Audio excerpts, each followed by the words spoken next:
While managing our university's confession page, I discovered someone had submitted a confession for my boyfriend. At first I smugly thought, looks like I've bagged a hot commodity here, until the girl returned the next day with an update, thanks for the platform. We're officially dating now. My chopsticks froze midair as I stared at John sitting across our cafeteria table. I'd kept my role as confession page moderator secret to preserve its mystique and, well, to freely indulge in campus gossip. Never did I imagine becoming collateral damage in my own operation. The original post had been straightforward, to that senior John from the design school, I've liked you for ages, accompanied by a back view photo. I'd recognize that silhouette anywhere. It was John's trademark leather jacket from our 6-year relationship that began in high school. My initial amusement curdled when a follow-up message arrived, updating my previous confession. We're official now? Thanks again. John looked up from his teriyaki bowl, oblivious to my internal crisis. Everything okay, babe? Just thinking about schedules. My fingers tightened around my phone. This made zero sense. John shared his location 24/7, kept 0 passcodes, and we'd literally picked out engagement rings last month. Yet here was photographic evidence and a timestamped love confession. Creating a burner account. I messaged the mystery girl as John's friend. Her terse response felt off. When I pressed what he asked me to reach out, she simply replied, "Oh. Normal people would have questioned this. Suspicious people wouldn't." 2 memories resurfaced, last year's photography club shoot featuring a doe-eyed underclassman John called promising talent, and the sudden appearance of a rubber duck keychain on his backpack. "Since when do you like trinkets?" I'd teased. "Saw it and thought you'd find it cute." He'd shrugged. Now stalking the girl's carefully curated socials revealed matching duck emojis in her bio. Her boyfriend in tagged photos? John's lab partner from thermodynamics. The plot thickened when I cross-referenced photography club archives. There she was, grinning beside John in last year's exhibition post. Our shared Google Calendar glowed with overlapping free periods. But as I tracked John's class locations against the girls' Starbucks check-ins, patterns emerged. That study group last Tuesday? Her shift at campus caffeined 20 minutes prior. His equipment maintenance window? Perfectly aligned with her modern dance elective across campus. I'm drafting this from library surveillance. John's supposed to be debugging robotics code in engineering wing B. The girl just posted a Snapchat story timestamp 2:17 p.m. blurred fingers interlaced with someone wearing John's signature skull ring. Engineering wing B has no windows. This snap was clearly taken in the sunlight-drenched campus quad. Game on, Mr. Wilson. Let's see how your precious golden boy image holds up when the confession page admin decides to confess some truths. That day, I sneaked into one of John's less important elective classes. Wearing a mask and hat, I settled in the back corner of the lecture hall early. Students trickled in as class time approached, but John never appeared. At first, I hoped he might be skipping class. When the professor took attendance 10 minutes later, John's name wasn't called. I swear I didn't miss a single name. My casual curiosity curdled into dread this scandal might actually be true. 5 years together. Thousands of supposedly loving moments, had he been coldly plotting his exit while I chattered about our future? Tears welled up as I pressed my face against the desk, silently wiping them away. "Hey, you okay?" A male classmate startled me. I waved him off. "Sorry. I'm fine." He handed me tissues without recognition. This was Lynn, the other woman's boyfriend. "Mind if I add you on Instagram?" I blurted unexpectedly. We could form a study group. He hesitated, then agreed. Lynn had that quiet, bookish charm. What a cosmic joke, this gorgeous guy dating someone who'd steal my garbage boyfriend. After class, I scrolled through Lynn's social media. 3-day visibility setting. No couple photos. Wandering campus. Every memory with John turned poisonous. Had our entire relationship been fake? When he first saw her, had I already become obsolete? Tears resurfaced as I ducked into a secluded path. stumbling upon the artificial lake. There they were, two figures holding hands on a bench. I froze at John's voice, "Your hands are so soft." The girl blocked my view until he leaned in. That familiar profile I'd video called nightly for years tilting toward hers. Rage burned through me. Slapping them would be too kind. Let them squirm in secrecy like roaches under light. I'll stay in this relationship. Make their affair eternally claustrophobic. And Lynn? I'll take him too. Every boyfriend she ever has. The knife twists deepest when you recognize the hilt. John. I want your heart to never know a moment's peace again. I snapped photos of them. Uploaded them to a private album on my social media. Then scrubbed all traces from my phone. After sobbing hysterically, I retraced every memory. I couldn't pinpoint, dared not pinpoint, exactly when our relationship became a trio. Post-cry. I stared at my dorm mirror, unkempt hair. Bare sallow face drowning in an oversized unisex hoodie. Baseball cap shadowing half my features. Since dating him, I'd rarely bothered with makeup unless for special occasions. My closet full of pretty dresses still had tags, too lazy to wash my hair for the aesthetic. We've been together forever. I'd reasoned. Why bother with superficial nonsense? I flipped the mirror face down. Hauled out every shapeless tee.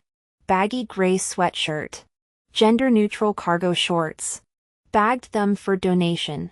Dragged my shower caddy to the campus bathhouse. Determined to wash off the bad juju. Steam curled through the communal showers as dozens of naked students lathered up. Through the haze, I glimpsed her across the aisle, willowy figure. Flat stomach blooming into delicate curves. My own belly pooch mocked me. For one pathetic second, I wondered if dumpy girls deserved getting dumped. Then she turned. There it was, a fresh hickey blooming violet beneath her hairline. Too broke to get a room. You trash? Suddenly, I stood taller under the spray. Screw letting some cheater define my worth. I blow-dried my hair sleek at the campus salon, $20 special. Swapped glasses for honey brown contacts. And wriggled into a fitted dusty pink dress. My roommate whistled. Hot date? Texting John. I blended eyeshadow, miss you. Walk with me later? Always. Babe. He replied instantly. My eyeliner wobbled. How could hearts fracture into separate chambers? Each loving different people? He waited on the dorm steps. Gaming head bent. Always patient. Never rushed. Did you wait for her like this too? Sorry, I'm late. I chirped. Grabbing his hand. His head snapped up. Babe. You look. His arm slid around my waist instead of holding hands. Nose buried in my hair. You smell incredible. When he leaned in, I pressed fingers to his lips. Mad at me? I cooed. A first. Usually, I'd already be dragging him toward the dining hall. Never.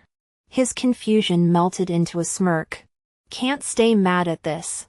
As we walked past lit lecture halls, I casually asked, "Want me to sit in on your night class?" He stiffened. "It's a small seminar. You'd stand out." Bullshit. I thought, squeezing his hand tighter. But game on. All right. I'll pick you up after evening study session then. The arm around my waist tensed imperceptibly before loosening its grip. What's going on today? You're acting strange. Sweetheart. I giggled and wrapped myself around his arm. Mom wants to buy me a house. She asked what size you'd prefer and whether we should add your name to the deed. Don't worry, baby. Big sister's got plenty of cash.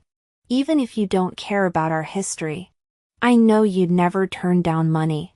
As expected, John stammered.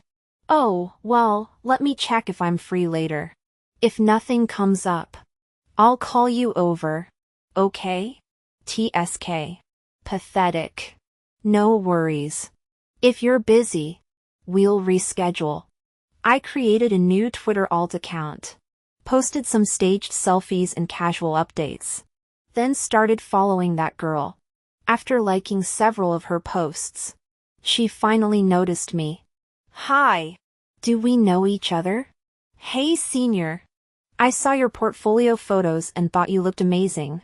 Wanted to get to know you. Young girls always melt at direct compliments.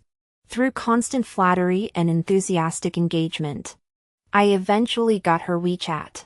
Our online friendship officially began after I mailed her a small gift. She finally considered me a real friend. Meanwhile, I kept sweet-talking John while gradually noticing previously overlooked details. One day, I showed up at his photography club event loaded with snacks. The makeshift studio buzzed with activity-free photo sessions in exchange for modeling. When I entered, most members looked confused except John, who froze guiltily. What are you doing here? Smiling, I brushed past him. Hello everyone. I'm your club president's girlfriend. Here with treats from John. You've all worked hard. Several boys rushed over shouting hi, while girls happily accepted free snacks. Only a few exchanged glances, forcing polite smiles including Ingrid. She'd been flirting with John in her strappy chiffon dress earlier. I handed her an ice cream. Our star model must be exhausted. The club's recruitment success totally relies on your beauty. Two boys nearby shot John anxious looks. Ingrid typed something on her phone, smiling brightly. You're too kind. Senior. All credit goes to President Wilson. John hurried over, awkwardly introducing me to the group as Evelyn Young, who brought snacks. Carefully avoiding the word girlfriend, he pulled me aside. Kneeling before me. Eve. Wait here if you want. But I'm swamped today. Maybe head home first? I'll take you to dinner tonight. I nodded, watching him dash back to position Ingrid under the lights. The photography club had dozens of members. Yet John remained Ingrid's personal photographer. Look here, Ingrid. More light. Perfect. That smile's gorgeous.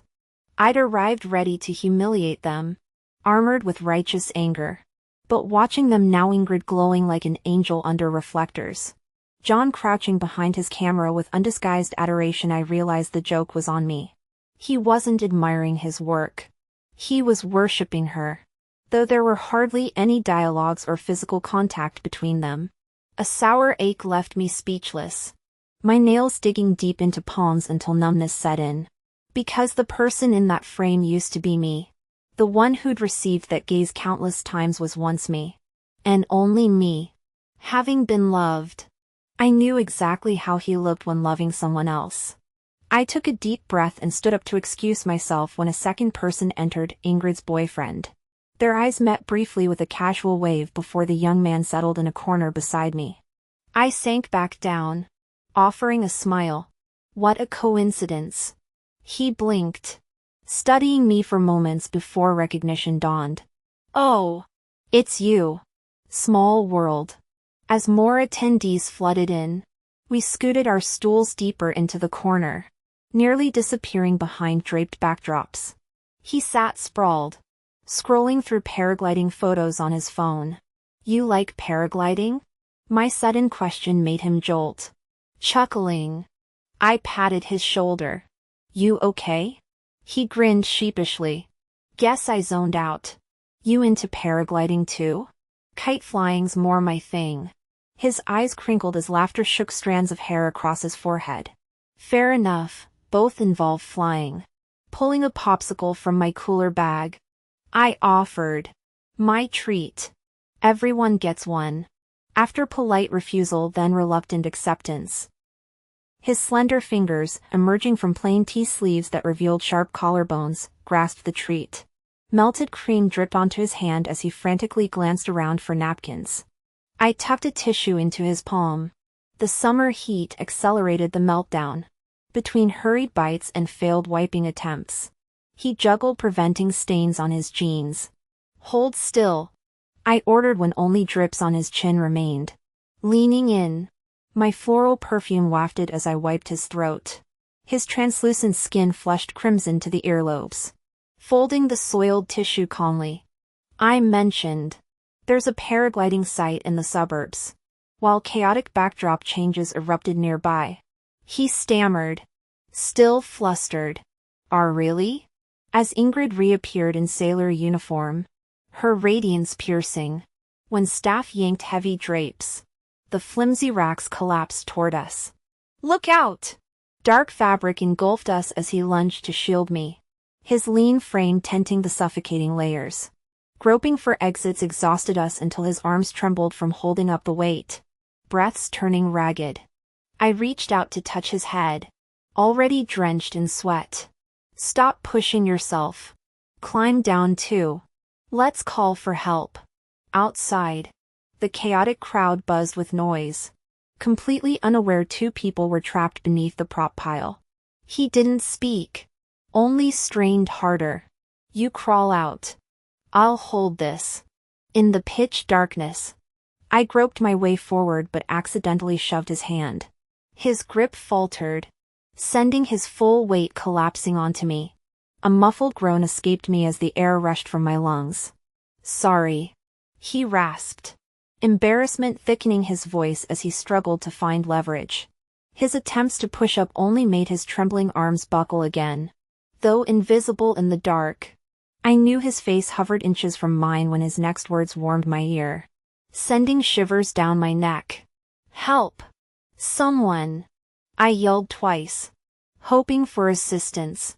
Would you mind being seen like this? His unexpected question made me instinctively turn toward his voice. My lips brushed against something warm and soft, maybe his cheek. Maybe his mouth.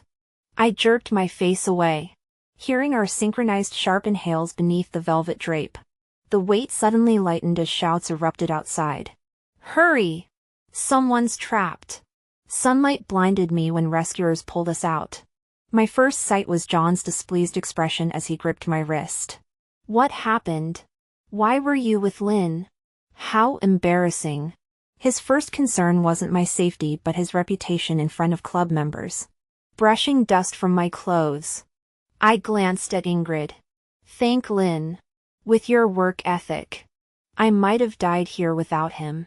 John's face flickered with guilt before hardening again. I grabbed my bag. I'll leave you to your masterpiece. Outside. I saw Lynn sitting expressionless with his phone. My text blinked unanswered. Want to check out paragliding this weekend? The weekend plans died when he declined. It's my girlfriend's birthday. My calendar notification glowed. Ingrid's birthday in 2 days. John remained oblivious as ever. John. Let's get massages Friday. My treat. As a northern kid, spa days were my ultimate stress relief. Though initially reluctant, he'd grown addicted after I first dragged him. Sure. He replied instantly. Been too long. We walked hand in hand through golden hour streets. At a red light, he pressed a ribboned box into my palm. Haven't had much time for you lately. Inside lay the impossible-to-find lipstick I'd obsessed over. I had friends contact 5 resellers. He beamed, half his face gilded by sunset, half shadowed. I'd loved this man since he was the lanky, awkward boy I vowed to marry. Now his entire wardrobe, from glasses to socks, bore my curations. The same hands that built stage props held mine, calloused and familiar. Watching him gradually become a better version of himself filled me with immense pride. I couldn't help boasting to everyone, this is my boyfriend. I once asked John Wilson, do you mind that I never wear makeup? At the traffic light. Instead of answering, he just pulled me forward. The light's green. He said. Stop overthinking.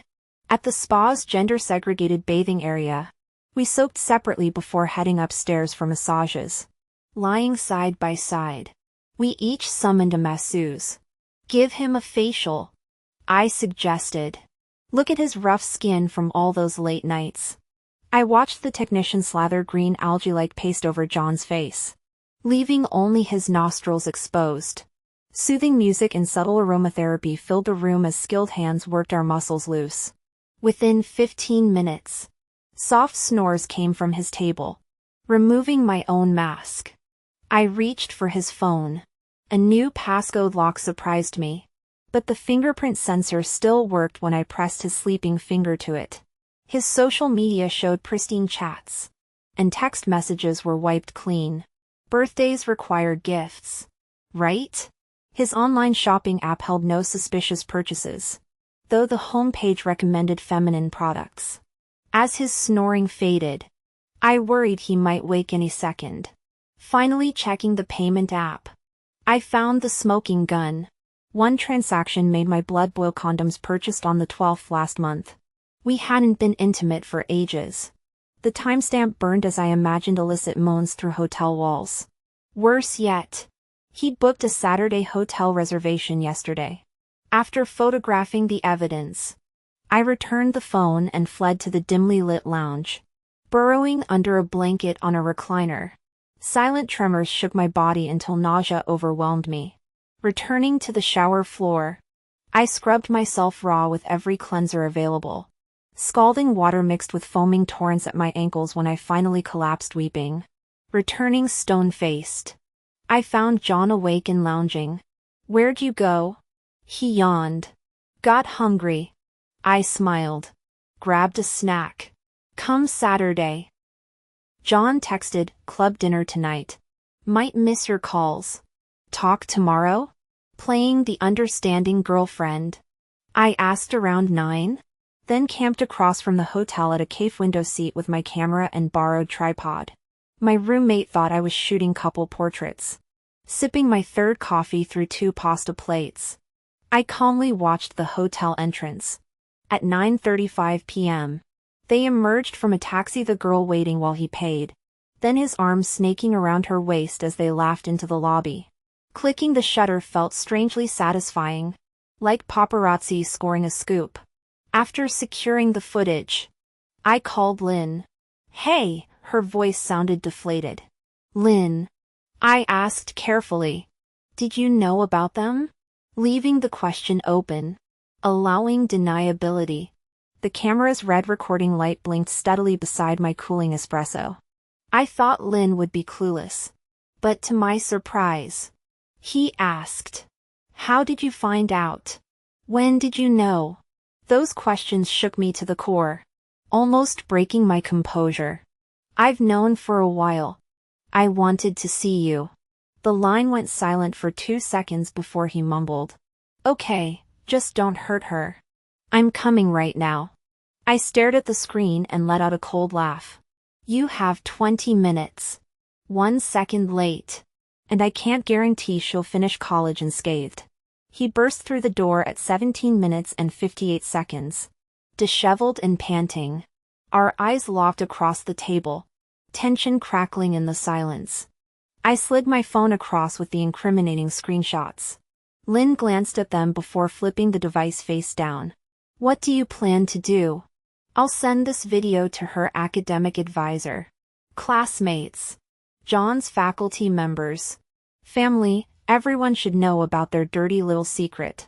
His brows furrowed as he dropped his gaze, pain twisting his features. "You can't." I barked out a laugh. "Can't?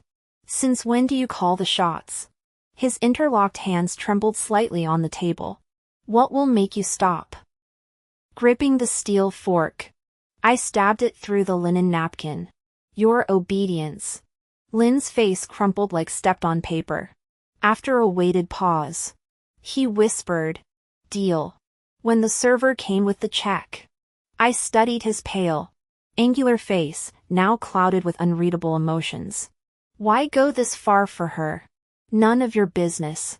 He stared at his clasped hands. "Fine." I tossed cash on the table. "Bring the equipment. We're leaving." To his credit, he followed without protest. We crossed the street to a hotel where I booked a king bedroom. The clerk eyed our odd pair, a stone-faced girl and a hollow-eyed boy. The elevator swallowed us into sound-proofed corridors. At room 259, my gaze lingered on the door marked 250 across the hall, John and Ingrid's den of shame. Memorized from the hotel blueprint. Red silk drapes framed the bed inside. The air thick with musky humidity. "Lie down." I ordered, setting up the camera facing the door. Lynn stood frozen until I snapped. I'm showering. Your turn after. He emerged later in identical hotel robes, flushed and trembling like a Victorian-era bride. Face the wall, I commanded, watching him curl into the farthest edge of the mattress. Stepping onto the balcony, I dialed 911. I suspect illegal activities in room 250. The city lights blurred below like smeared oil paint. Returning, I found Lynn pretending sleep.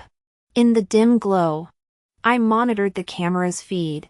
Every sense heightened as ice water seemed to course through my veins. The hallway stayed quiet. But not for long. The seconds ticked by relentlessly. My eyes burned with fatigue, yet my mind buzzed with electric energy that made my legs jitter. Sweat pooled in my palms as thunderous pulses raced through my veins, threatening to burst into primal screams. Nearly an hour later, hurried footsteps echoed down the hallway. Eve, get up! Lynn nudged the drowsy figure beside me, grabbed the camera, pointed at the door. Across the hall, authoritative voices cut through the silence. Police! We have a warrant. The subsequent chaos unfolded like a silent film reel in my memory, frantic knocking. Gasps of shock. Objects crashing to the floor. My phone's recording light glowed faintly in my trembling hand. When their door finally swung open, I mirrored the movement. Room 250 blazed with light, its disheveled state visible through the open doorway, discarded clothes littering the floor. Half-eaten takeout containers. A knocked-over water bottle. These insignificant details etched themselves into my brain with photographic precision. John emerged shirtless, his buttons mismatched and zipper half done. Beside him, Ingrid cowered behind some frat boy, hands shielding her face. My bathrobe-clad figure leaned casually against the doorframe while Lynn stood behind me clutching the camera, his towel slipping precariously. Was it you? John's face contorted from shock to rage, finger jabbing accusingly. You called the cops? An officer gruffly ordered us back inside. 5 people. 10 eyes. The air crackled with tension thick enough to choke on. Officer, I called sweetly.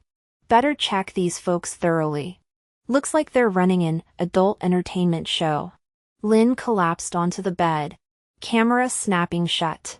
I'd anticipated his cowardice, my cloud-backed phone recording already secured. Show's over, I announced, gathering equipment. He remained motionless, limp as autumn leaves. She's my stepsister. The words halted my exit. Stepsister, Lynn corrected hoarsely.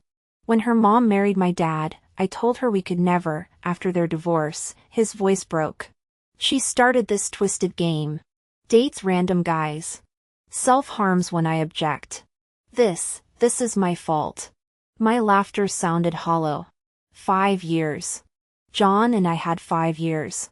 Your precious stepsister knew he was taken. I shoved him hard. You're pathetic. She's literally screwing guys in front of you. As I stormed toward the bathroom, his whisper froze me. Please don't release the video. Ingrid's life. Are you human or a damn doormat? I spat. The bathroom door slammed. Dressed and packed. I found him still kneeling. Stay if you want. My hand paused on the doorknob as choked words followed. She was 16 when I rejected her. Started sabotaging her mom's marriage, then turned destructive. Made me pretend we're dating since we share no last name. All of this, my cross to bear. The confession hung heavy. My grip tightened on the evidence that could ruin them all. I know everything. If you hate her so much, take it out on me instead. Let me be the one to pay. I didn't answer John. Simply grabbed my things and walked out of the hotel. My phone buzzed with messages from John the moment I stepped outside. He'd just been released and threatened that I'd better watch out. You've got it backwards. I never intended to send you to jail. I already got what I wanted. Now it's your turn to wait. True to expectations. The barrage came first, furious texts. Then endless calls I kept declining. Eventually, the pleading started. All tearful promises and desperate groveling. Back in my dorm, I watched my phone flicker between alerts until the battery died. Breathing deeply, I felt half the weight lift from my chest and slept better than I had in months. Next morning, Eve headed to class as usual. John was already waiting downstairs, looking like hell incarnate, dark circles bruising his eyes. Hair greasy and disheveled, reeking of defeat. He lunged for my arm the second he saw me. "Eve, please. I'll do anything. Just give me another chance." His knees actually buckled right there in the crowded walkway. I slapped his hand away. "Don't touch me. You make me sick." He scrambled after me like a stray dog, babbling about ruined futures between pathetic sniffles. "Your graduate program admission," I remarked casually. "That scholarship too, wasn't it?" His bloodshot eyes widened as I scad. Such a shame. Watching him flinch, I remembered how I'd once treasured even his shadow. The man I'd placed on a pedestal now wallowed in the mud of my making. He trailed me into the lecture hall, whining louder than cafeteria beggars. Should have thought twice before cheating. John ducked his head. "She seduced me. Kept pushing when I said no." I cut him off with a derisive laugh. "Blaming the woman? How original. Bring her to Cafe Noir by 5. Both of you. Or no deal." By 5:05 p.m., I found them hissing at each other across a coffee-stained table. They froze when I entered. "Start talking." "How long?" "Details." The culprits exchanged panicked looks, elbows jabbing under the table. I leaned back. "Ingrid, isn't your mother Fiona Liu? That Bank of America teller?" Her gasp told me Lynn's stolen phone intel was accurate. "Your choice: confession now, or public scandal later." Ingrid cracked first. "Last fall. It was just, she shot John a venomous glare as I hit play. His recorded voice filled the cafe. "She's been with half the campus. I just got careless." "Eve, you scheming bitch." John slammed his fists on the table. "Recording private moments? Was nothing real?" I smiled icily. "I trusted you once. Look where that got us." He collapsed back into the chair, wheezing like broken bellows as I turned to watch the afternoon sunlight die beyond the cave windows. "Say that again. What gives you the right to raise your voice at me?" I crossed my arms, staring down at the trembling pair before me. "You'd better remember your place. Don't test my patience."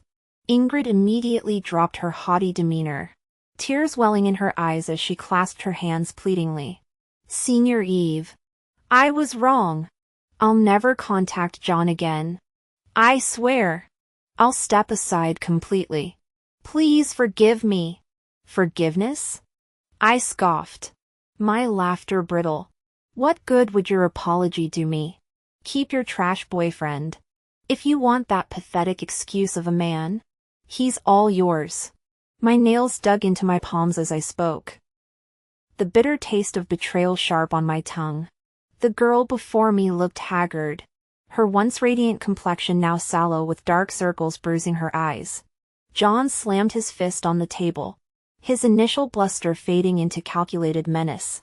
"Eve, how much longer will you drag this out? I've swallowed my pride begging for your mercy. Don't push me too far." His lips twisted into a sneer as he pulled out his phone. "You should know I have leverage too." "Is that so?" I arched an eyebrow, though my pulse quickened. "Do enlighten me. I've nothing to hide." With theatrical flourish, John played a video that turned my blood to ice. There I was, barely dressed, vulnerable, captured in moments meant to be private. My vision swam as realization hit: he'd recorded our intimacy without consent. The bastard actually had the gall to smirk. "Impressive. No? I've got your family's contacts too. Friends, classmates, everyone." I watched his smug expression shift to confusion when I didn't crumple. "John, I said slowly, each word a shard of glass. I pitied you before. The scholarship kid from nowhere, barely scraping through college. But that pity's gone now. Standing abruptly, I towered over the cowering couple. Post that video. I'll have the police at your door before sunset. We dated 5 years. Met each other's families. Nearly got engaged. Nothing we did was shameful. My smile turned feral. In fact, I dare you to share it. It'll save me the trouble of exposing you myself. His bravado shattered. The color drained from his face as I strode away, my heels clicking like a death knell across the cafeteria tiles. Though adrenaline fueled my exit, dread coiled in my stomach. Campus gossip would crucify me regardless of legal outcomes. I'd become the laughingstock. The lovesick fool who trusted too easily. The final blow came unexpectedly from Ingrid herself. That night, she summoned me under dim streetlights, disguised like a fugitive. I recorded these to protect myself. She whispered, handing over a phone filled with damning evidence. My breath caught scrolling through the file's multiple devices. Countless victims. Entire chat groups brimming with misogynistic filth. John and his photography club predators had systematized their abuse, luring women under artistic pretenses. I'll help delete your files, Ingrid blurted as I scrolled, suddenly dropping to her knees. Tears soaked through her mask. Please, don't tell my mom. She's sick. I'll drop out. Disappear. Just don't. Her forehead thumped against concrete, the sickening cracks punctuating her desperation. Enough. I hauled her up by the elbow. Your mother stays out of this. But John's going down. Her frantic nodding almost made me pity her. Almost. Clean up your mess, Ingrid. Not everyone will be this lenient. I thought the nightmare was concluding. Then sirens pierced the night at 8 p.m., painting campus buildings in pulsing red and blue. Panicked shouts echoed from the academic quad, someone's dead. They killed him in the lecture hall. Students were all running in one direction while dorm supervisors, security guards, and teachers came out to maintain order, urging everyone to stay inside. At 8:30 p.m., I received a text from John. I'm sorry. 3 abrupt words made my heart lurch. Something terrible must have happened. Trapped in my dorm with no eyewitness accounts. I waited until the school announcement next morning revealed there'd been violence overnight, people injured, others detained. Only through Ingrid's retelling did I learn the full story. Ingrid had tricked John into bringing out his phone, planning with Lynn to ambush him. But John confronted her, demanding why she'd help me. Cornered, Ingrid blurted out she'd shown me his explicit chats and recordings, claiming I'd report him unless she deleted my compromising video. Learning of this betrayal, John, facing ruined prospects and imprisonment, snapped. He pulled a pocket knife from his waistband. The commotion drew security. 5 guards subdued John until police arrived. Ingrid and Lynn were hospitalized via ambulance. John's text had been sent moments before his arrest. Expelled and jailed for assault, he eventually got his sentence reduced for good behavior. Visiting the hospital, I found Ingrid's chin scarred like a centipede. She was feeding Lynn congee when I entered with fruit. Eve, you're here. She beamed. Lynn, bandaged but smiling, echoed the greeting. We discussed mundane things, avoiding the past. I'll return to classes soon, Ingrid mentioned. Fiona's recovered enough, I'll care for her after school. When Ingrid left to fetch water, Lynn watched her go. She's changing, finally acting her age. Apologized too. Fiona and my dad are remarrying. Good, I said. Lynn gazed outside. I failed you both. Thought shielding her from consequences was protection. Should have let her face repercussions sooner. Leaving the hospital felt surreal. Autumn leaves crunched underfoot as my phone buzzed. Still up for paragliding? I replied, never liked it much anyway. Noted.